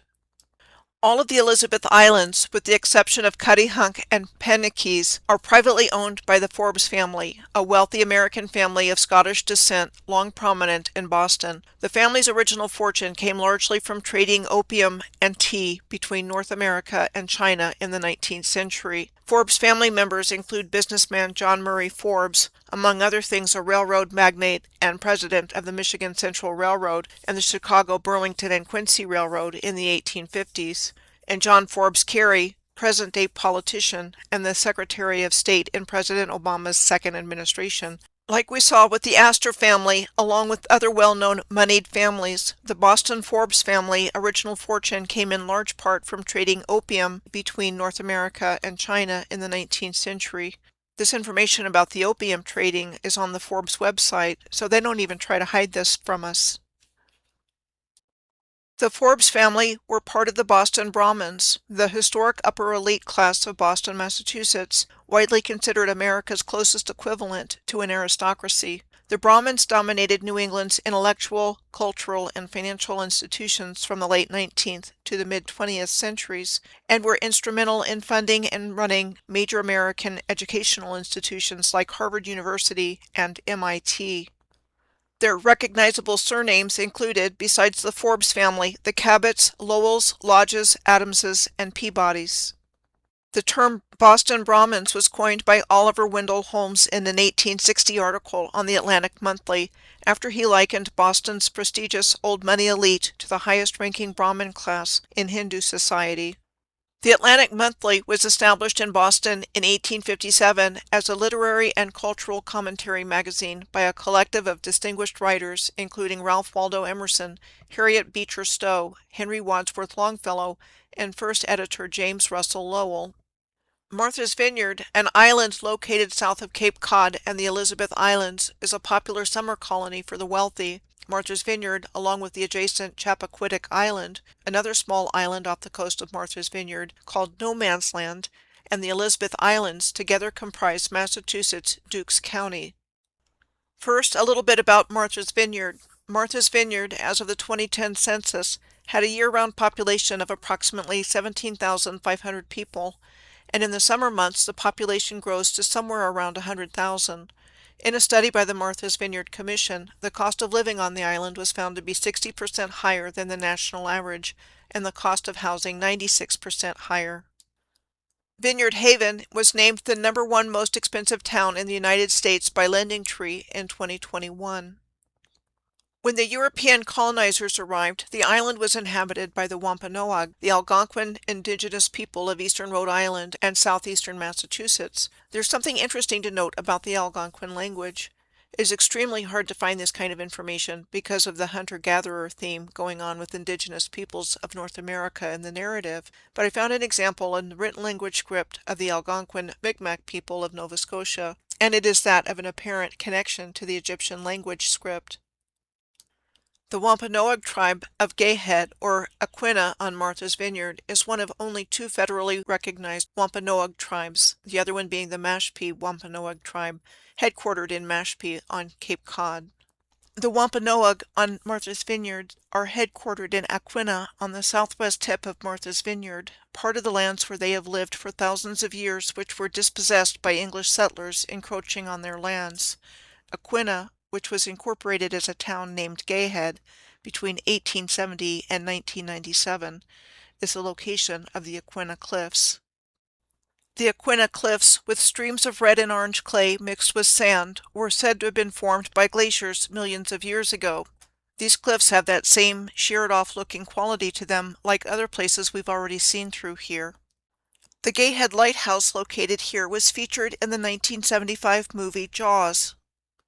There's an interesting and lengthy backstory to the Gayhead Lighthouse, but long story short, at one time there were more buildings here. Now there's only one, which looks like there's possibly more to it under the ground.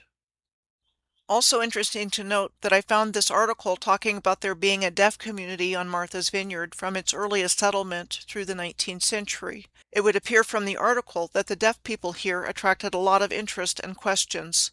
More thoughts on this to come later. Chappaquiddick Island is a small peninsula that occasionally becomes an island and part of the town of Edgartown on the eastern end of Martha's Vineyard.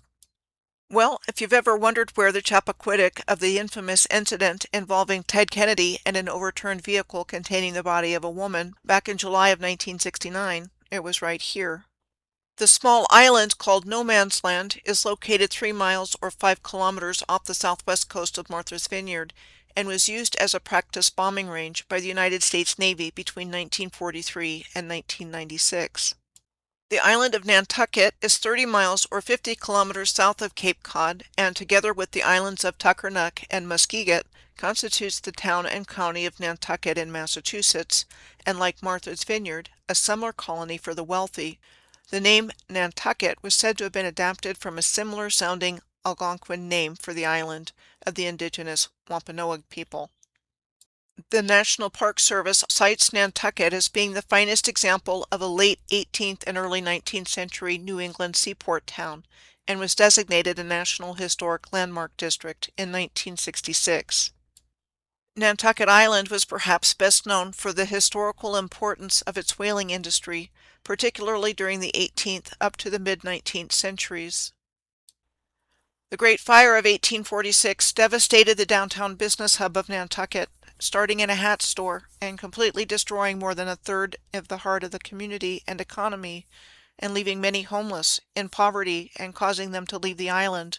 Great fires, and floods for that matter, destroying the central business districts of cities and towns around the world, were quite common in our historical narrative, seemingly as a way to either destroy the original infrastructure and or take credit for the building of it afterwards, and as well to deliberately cause disruption and displacement.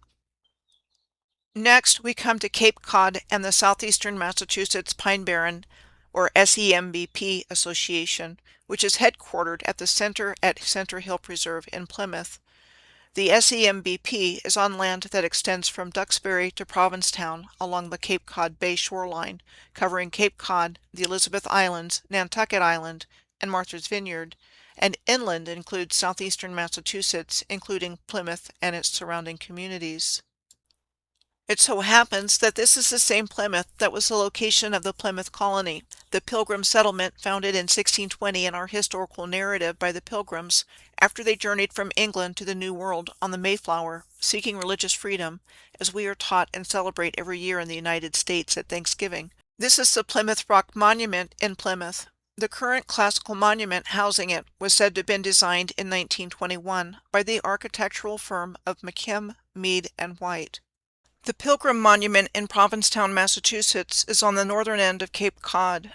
It was said to have been the winning design submitted by Boston architect Willard T. Sears in a contest, and built between 1907 and 1910 to commemorate the first landfall of the Pilgrims in 1620 and the signing of the Mayflower Compact in Provincetown Harbor. The Pilgrim Monument is a bell tower and the tallest all-granite structure in the United States, and said to have been modeled after the Torre del Mangia in Siena, Italy, which is said to have been designed in 1309. It is 252 feet, 7.5 inches, or 77 meters tall. Granite is described as a sonorous rock, meaning that it will make a sound if you strike it, and in the case of granite, it will make a bell-like sound. Now I'm going to talk about the location of the Pine Barrens in New Jersey, central Long Island, and coastal Massachusetts. There is a linear relationship between these three Pine Barren ecosystems. The Pine Barrens have nutrient-poor, sandy, and acidic soil characterized by bogs. Here's the linear relationship on Google Earth when I search for the Pine Barrens in New Jersey, the central Long Island Pine Barrens, and the coastal Massachusetts Pine Barrens, also known as the Plymouth Pinelands. The pins are placed where the search term for each popped up, and each place I have mentioned in this video, near Ongan, New Jersey, West Hampton Beach on Long Island, and Plymouth in Massachusetts.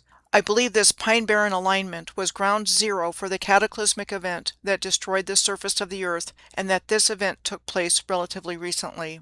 I believe that the landscape we see today, like here in the Northeast United States and all over the world, was born out of the trauma and changes to the Earth's surface as it buckled and ruptured, and gave way amidst thunderous sound and gigantic force, as a result of the deliberate destruction of the original free energy grid that was for the benefit of all life everywhere, and subsequently transformed by those ushering the New World Order into what we know as the Matrix for the benefit of the very few behind the reset of the original Earth's history, which I believe started sometime in the mid to late 1700s.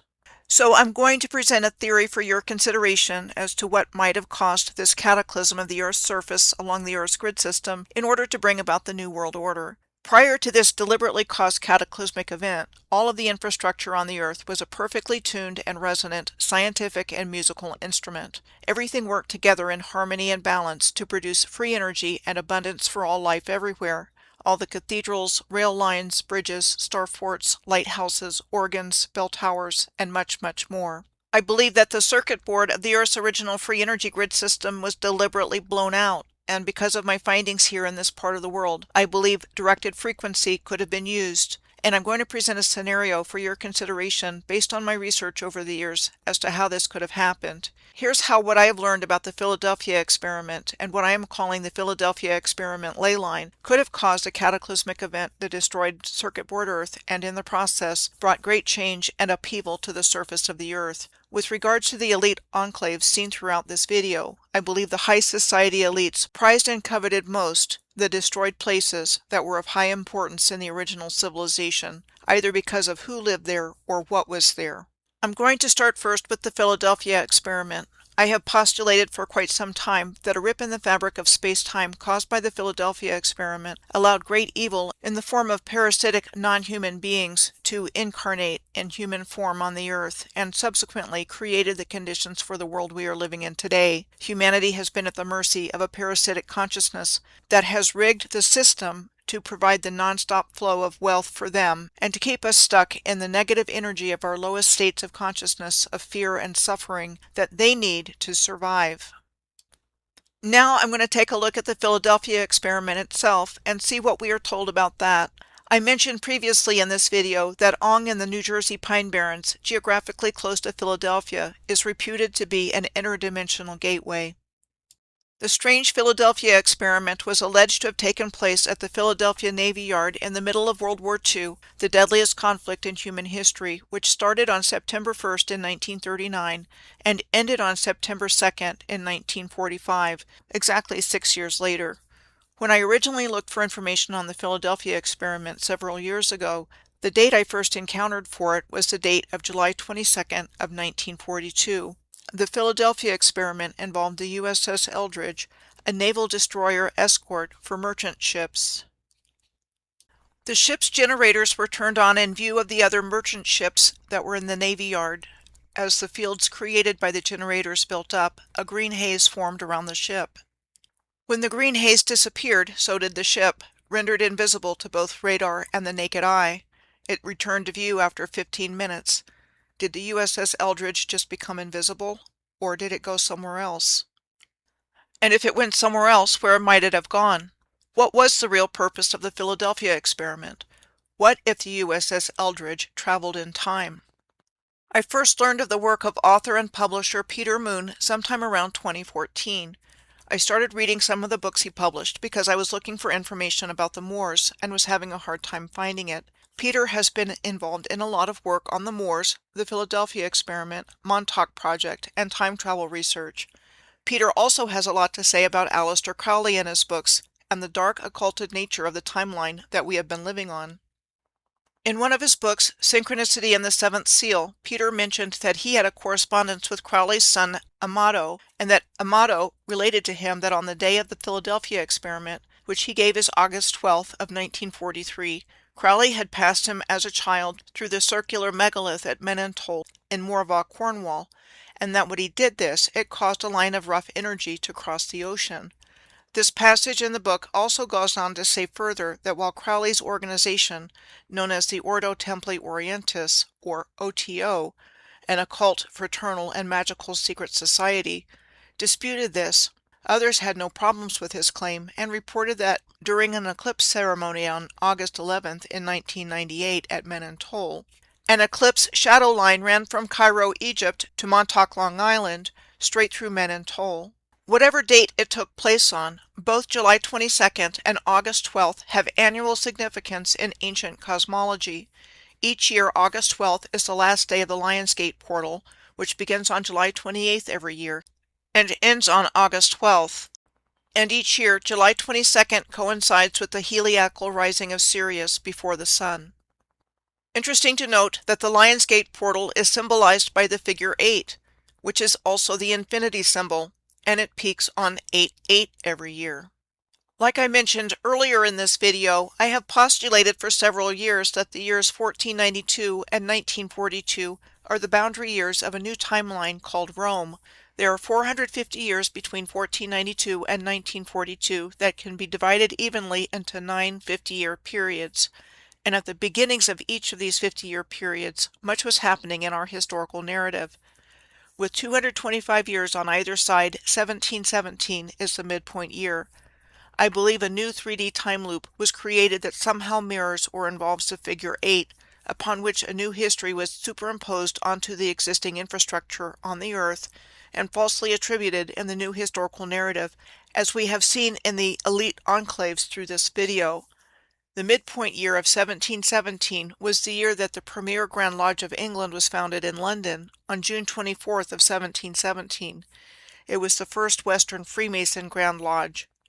The same lodge adopted the Anno Lucis that same year, in 1717, as the Masonic calendar. The Anno Lucis calendar adds 4,000 years to the Gregorian calendar.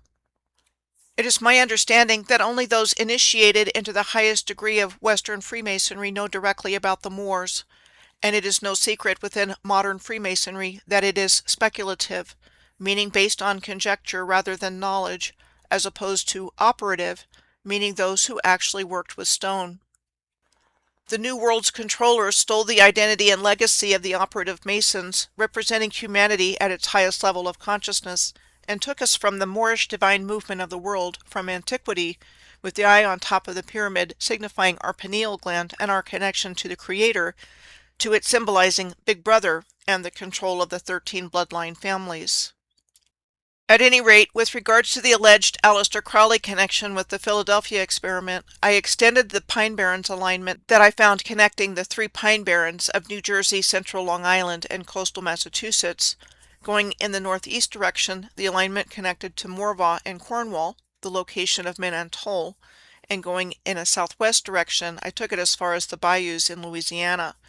Along with at least one abandoned train found out in the middle of nowhere in the New Jersey Pine Barrens, there is at least one abandoned train in a bayou in Ascension Parish. It is my belief that Aleister Crowley, known openly as the wickedest man in the world, was directly responsible for bringing us to Crazy Town, and brought in the parasitic entities that wouldn't otherwise be here, responsible for the world we live in today, in the form of the wealthiest families that live in these elite enclaves. Crowley was also known as the Beast. He was highly involved in Freemasonry and in ceremonial magical practices, including sex magic, and he was known to have been bisexual. He also assumed the title of Baphomet within the OTO, originally founded in the early 20th century by German occultists and modeled after Freemasonry. Crowley described the Baphomet as a divine androgyny and the hieroglyph of divine perfection. I believe this information is quite relevant to the bizarre gender agendas we see playing out in the world today. The image on the left popped up when I searched for "they want to turn us into them," instead of being in the image of God on the right. There are several more points I would like to bring up with regards to the Crowley connection and the role of the Philadelphia experiment in bringing us to the world we live in today being a real possibility and not science fiction. I had already collected a lot of puzzle pieces relating to what has taken place here with regards to the original civilization, what happened to it, who was involved in the reset of Earth's history, and much of the how it was done. But until I started looking into the sound elements, I did not have a conceptualization about how the time-space altering event of the Philadelphia experiment could have also caused the destruction of the Earth's surface, which I believe caused the sinking of the advanced civilization of Atlantis only hundreds of years ago at the most, not thousands of years ago, as we've been taught. As I mentioned previously, all 3 of the Pine Barren ecosystems of coastal Massachusetts, central Long Island, and New Jersey are on this alignment, as seen on the top left. Provincetown, at the tip of Cape Cod, where the Pilgrim Monument is located, is also on this same alignment, and all of Cape Cod, as well as the Elizabeth Islands, Martha's Vineyard, and Nantucket, are part of the southeastern Massachusetts Pine Barrens Alliance on the right. As I mentioned previously, the Pilgrim Monument is a bell tower that is the tallest granite structure in the United States, and granite rings with a bell-like sound when it is struck.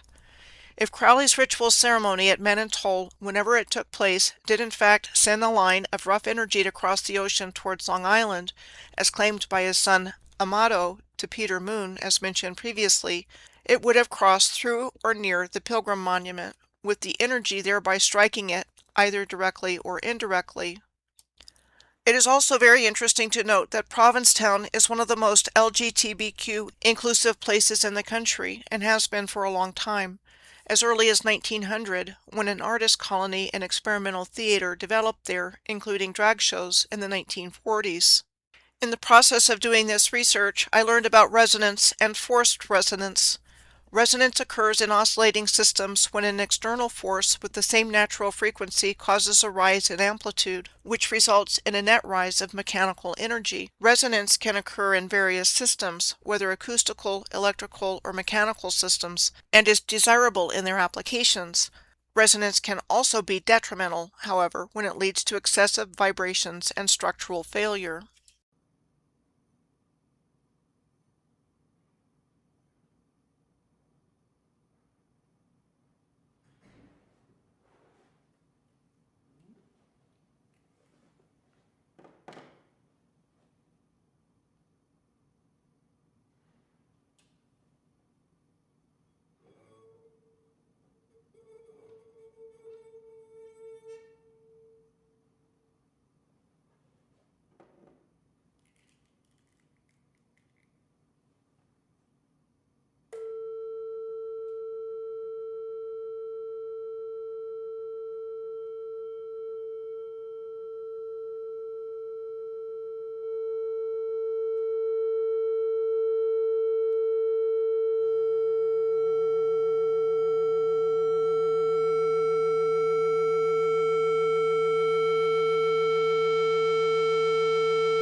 Tacoma Bridge, Washington, opened only a few months ago, was built at a cost of over $6 million. But misfortune overtakes the great structure. These are some of the most amazing pictures ever recorded by a newsreel. The actual collapse of the world's third largest suspension bridge.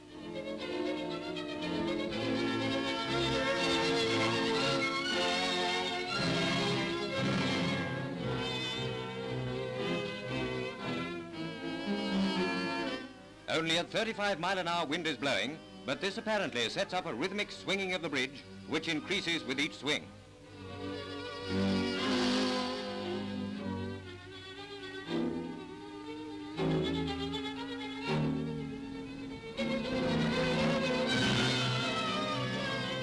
Finally, the swinging road and the suspension cables give way and plunge into the water below.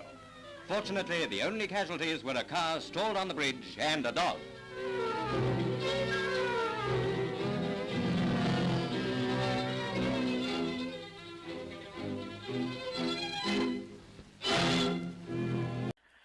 Now, what I think could have happened is that the rough line of energy caused by Crowley's ritual ceremony on Cornwall either struck this bell tower or another bell tower along the way that is underwater now, which caused a forced resonant frequency to go throughout the Earth's entire grid system, either all at the same time or in waves, like the aftershocks of earthquakes, and caused it to go haywire, leading to the destruction of the entire system and dramatically changing the face of the Earth.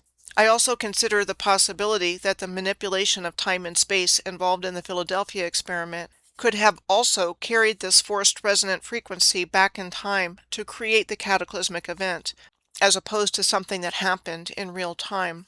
Let's use the example of Cape Cod to illustrate the presence of railroad lines and lighthouses, for example, right next to the water. Here is the map showing 14 lighthouses on Cape Cod alone, as well as other lighthouses of this part of New England on the left, and the historic Old Colony Railroad that traversed the length of Cape Cod. While we have always been given the explanation that lighthouses were constructed to guide ships through rocky shoals and dangerous waters, and railroads were built around the same time period in the 19th century, what I'm seeing is that these were places that were in perfect resonance, and that forced resonance throughout the grid system caused the system to go haywire, and the surrounding land sank or turned into swamps, bogs, barrens, or deserts and dunes.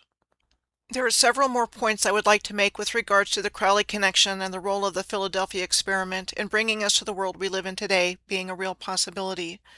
One is about the deaf community on Martha's Vineyard that was being studied in the 19th century, which would have been very near the bell tower in Providence. They want us to believe it was from an internal cause, but what if the cause of the deafness was from an external source? like an eardrum shattering sound resulting from a forced resonant frequency going through a massive previously resonant system. People who were deaf or deaf mutes was a huge issue in the 19th century that historical figures like Alexander Graham Bell were famous for working with. For one example, Bell was known for training instructors of deaf-mute students.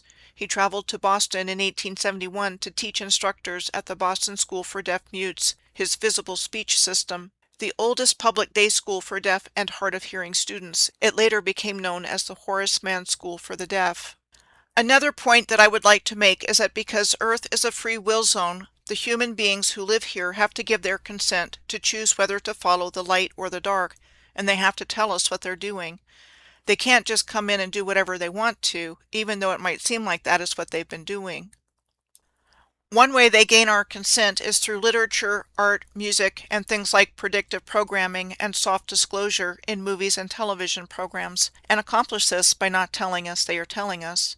If we don't get it and object collectively, then they technically have our tacit consent, even if we don't know we are being told something, and that is what they're counting on. Predictive programming is defined as storylines or even subtle images that in retrospect seem to hint at events that actually end up happening in the real world. Soft disclosure is defined as a gradual, understated release of controversial or secretive information to the public, like Stranger Things. Does soft disclosure also relate to the 1980 movie The Final Countdown, in which a time-traveling naval vessel in the form of the USS Nimitz goes back in time to the day before the attack on Pearl Harbor on December 7th of 1941? Did the subject matter come solely from someone's fertile imagination, or are they disclosing something that has been hidden from us? The other way they get our consent is by outright lies, deception, and duplicity, because if people knew the true agenda of these controllers, the majority of humanity would never ever accept what they are doing to us. We are inherently sovereign beings. They have gone to all of this trouble because by universal law they can't lay a finger on us. They have tricked us into accepting their sovereignty over our own. How was this accomplished? There were numerous ways, but one is private clubs like the Century Association mentioned previously in New York City, and or other hand-picked elite groups of people who could meet secretly and make their plans for bringing the New World Order into existence. Ever hear the George Carlin quote, "It's one big club and you ain't in it," and wonder where that might have come from? The self-appointed elites have continued doing the same thing to this day in their secretive meetings to plan their agendas for what they want the future to look like for humanity and the world, and what they wanted doesn't look good for us. A small number of related elitist family bloodlines, hidden in different nationalities and religions, to carry out their plans for world domination, brought into existence a new world built upon the ruins of the old world, and have stolen the legacy and identity of the original people and the true builders of all the original infrastructure of the earth, claimed their legacy as their own, while at the same time robbing us blind of resources, wealth, and energy without us knowing anything about it, because they educated us in a new history with them written into it, and at the same time removed everything about the old world from our collective awareness.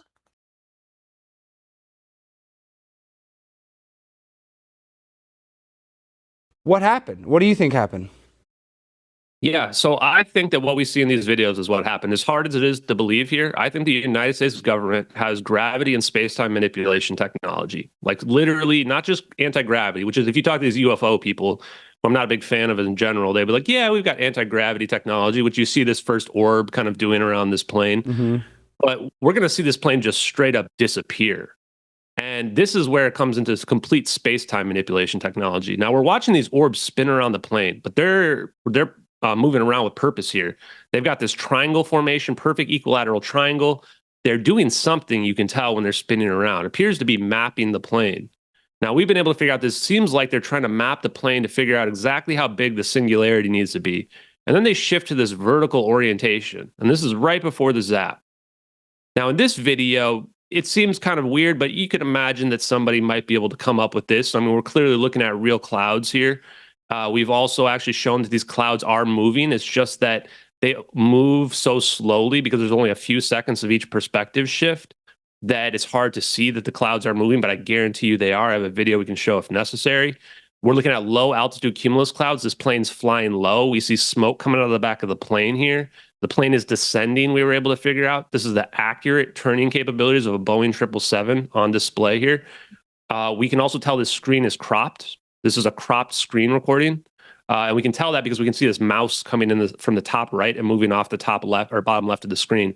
We also believe that this is a screen recording because the mouse comes from the top right and it ends and goes back to the top right, as if it's clicking on start recording and then clicking on stop recording at the end.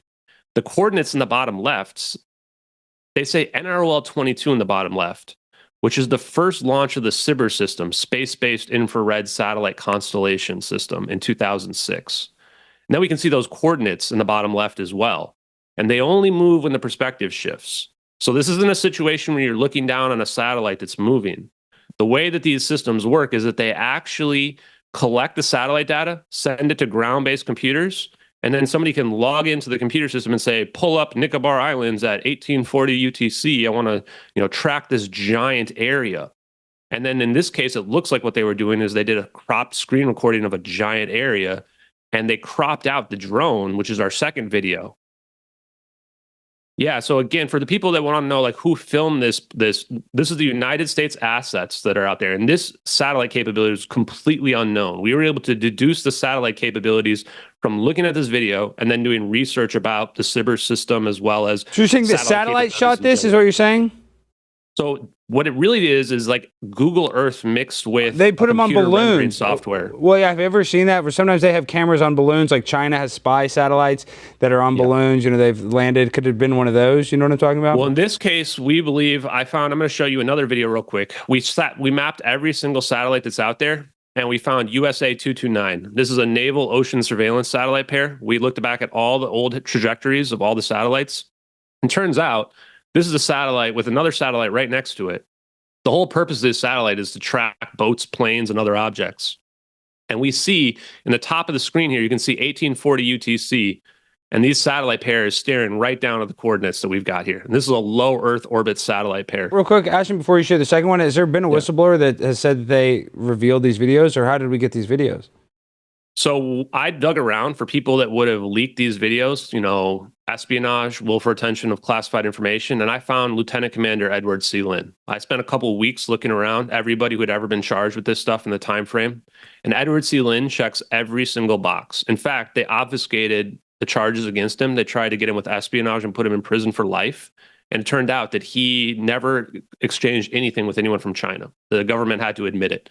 He flew on spy planes. He had signals intelligence experience, which is how all these assets communicate. The defense argued that the classified information in question was available on the internet. The government would never say what it was. The government was actually so afraid of going to trial because they thought that they would have to show what the classified information was that he leaked. Now, if that classified information was available on the internet, was it these videos? These videos have been confirmed to go back to 2014. The first one was published May 19th, 2014.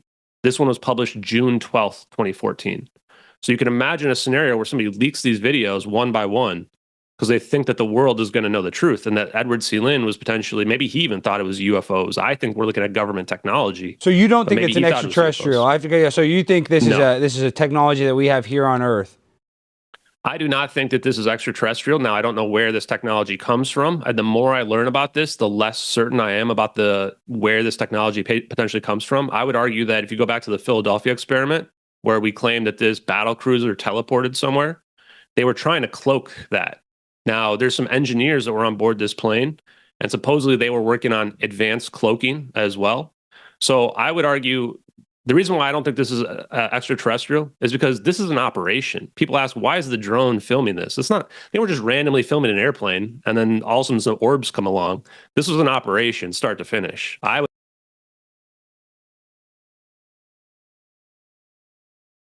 think this plane went to Diego Garcia, and that's where a lot of these conspiracy theories that out there think What's the plane Diego went. Garcia? Wait, what is that? Why don't I know what that is? A lot of people don't even know Diego Garcia. So I'm going to show this other screenshot right here as well, where if this plane did get warped, teleported, wormholed, whatever it is, then using the right-hand rule in electrical engineering, this plane would be going to the west because we can map out its direction of travel. It's going backwards.